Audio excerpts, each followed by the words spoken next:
In Japan, there's a haunted forest called Aokigahara, also known as the Suicide Forest, located at the base of Mount Fuji. This dense forest is infamous for the many people who go there to end their lives. One dark night, a man named Kenji decided to enter the forest, hoping to understand why so many were drawn to its eerie depths. As he walked deeper, the forest grew unnaturally quiet. No birds chirped, and no wind rustled the leaves. The silence was so heavy, it felt like a presence, watching, waiting. Kenji started to feel uneasy. He could almost hear whispers, though there was no one around. Shadows moved just out of sight, flickering between the trees.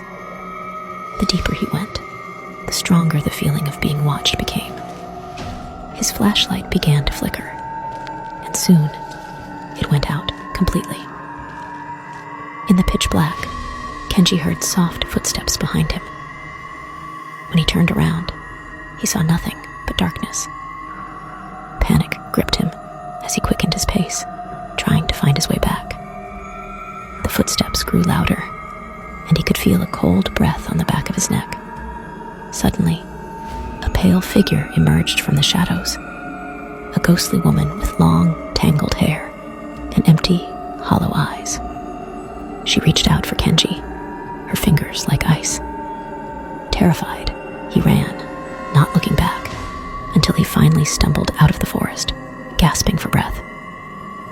To this day, Kenji swears that the spirits of Aokigahara tried to claim him, just like so many others who entered the haunted forest and never returned.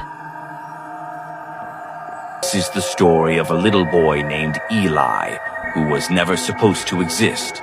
He was found wandering alone in the woods by a couple hiking near an abandoned village.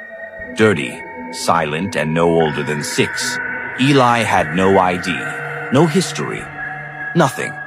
The couple took him in, but that's when things started to go wrong. At night, they'd hear scratching inside the walls. Their dog stopped barking, then stopped eating. One morning, they found it dead, eyes wide open in terror, staring at Eli's room. Eli never spoke except once. He looked the woman in the eyes and whispered, "You should have left me there." That night, the couple found a photo buried in their attic, taken 40 years ago. It showed a family standing in front of the same house. In the corner was a little boy. It was Eli, same face, same clothes. But written on the back were 4 chilling words. "He always comes back." The couple vanished the next night. The house was empty, except for Eli sitting silently at the window, waiting for someone new. What do you think he is? A ghost, a demon, or something worse? Tell me in the comments, and follow for more creepy daily stories. My name is Mia, and I have a scary story to tell you. It still makes me shiver. One night, my friends and I decided to explore an old forest near our town. People said it was haunted, but we thought it would be fun. We entered the forest just before midnight. It was dark, and the trees looked like shadows. As we walked deeper into the forest, we found a path. We followed it and reached a clearing with an old stone well in the center. The well looked creepy, covered in moss and ivy. We dared each other to look inside. When it was my turn, I shined my flashlight down the well. I saw an old, rusted locket at the bottom. My friends dared me to get it, and I agreed.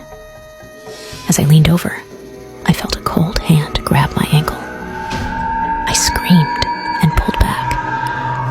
My friends thought it was a joke, but they saw the fear in my eyes. We decided to leave, but a thick fog surrounded us. We heard whispers all around us. We panicked and ran, but the fog followed us. One of my friends tripped and fell. When we turned to help, we saw a shadowy figure with glowing eyes standing over her. We screamed and ran faster, hearts pounding. We finally escaped the forest, but we were terrified. We never talked about it again. Sometimes, at night, I still hear the whispers and feel the cold hand. The forest is haunted, and I will never go back.